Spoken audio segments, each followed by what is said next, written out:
So there was this moment when Jaime Lannister in the Kingsguard wanted to intervene to save Queen Rhaella from Aerys the Mad King, but he wasn't allowed to intervene.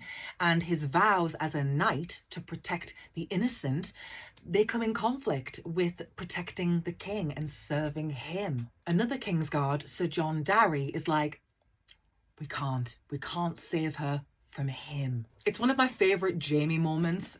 It's horrendous for Queen Rhaella. It's very symptomatic of Rhaella's life with the Mad King, especially near the end.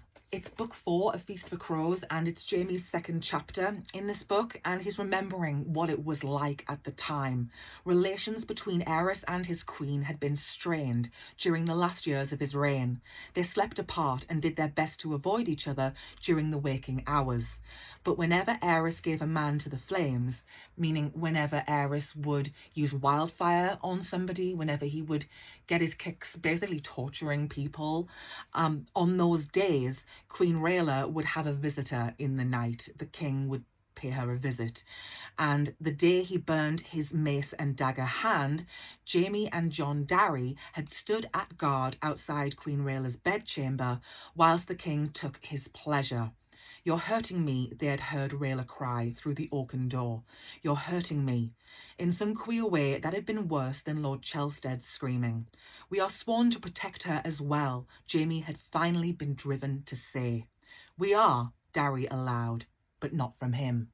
Jaime remembers seeing the Queen one more time, and she's covered up in this big cloak. She's wearing a hood. He can't really see her, but he hears some of her maids whispering, and they said the Queen looked as if some beast had savaged her. A crowned beast, Jaime knew. He knew what Aerys was doing, and it bothered Jaime. It pained him that he couldn't intervene, because he'd sworn a vow, he'd sworn oaths to be a knight. You're meant to uphold certain values. You protect the innocent, damsels in distress, queens, the whole thing. It's chivalry, right? You're meant to step in when something wrong is happening, and you're meant to put a stop to it. You're meant to make it right.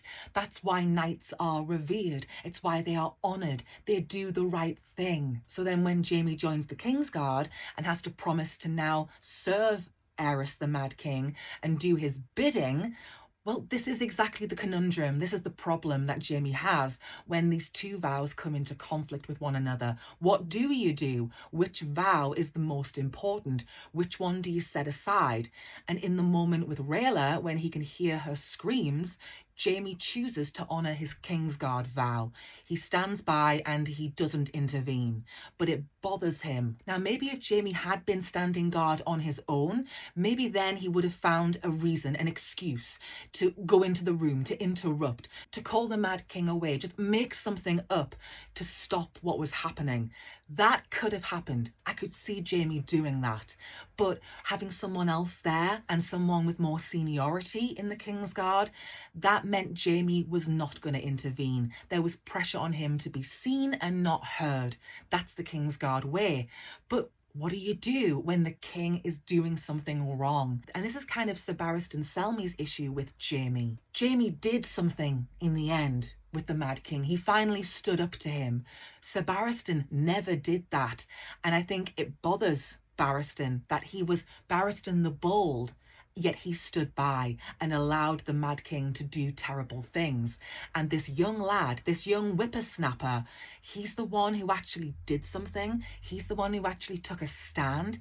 I think Barristan Selmy is embarrassed that Jaime did something and he didn't. What happened in the end with Jaime and the Mad King, I mean, that was just everything bubbling over. It was the straw that broke the camel's back. Had Aerys Targaryen been anyone but king, his behaviour would not be allowed. The Kingsguard would not approve. They would not permit it. There would be consequences. There would be punishment. But because he is the king, he gets away with it.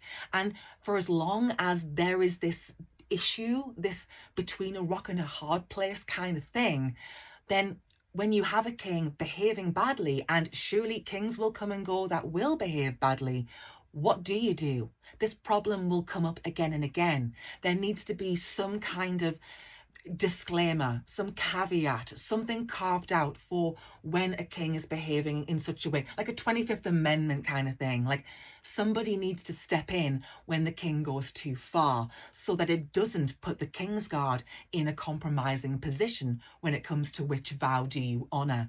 And this is Jaime's problem. I mean, it begs the question, what was Jaime Lannister to do? Maybe if the Mad King saw that there was some kind of resistance, that he couldn't just behave completely without any guardrails, then maybe he might have tempered his behaviour. But Aerys knew that there was nobody he had to answer to. So that is the problem. Until something is worked out, this is going to continue to be a problem for Knights of the Kingsguard, or for anyone who swears multiple vows.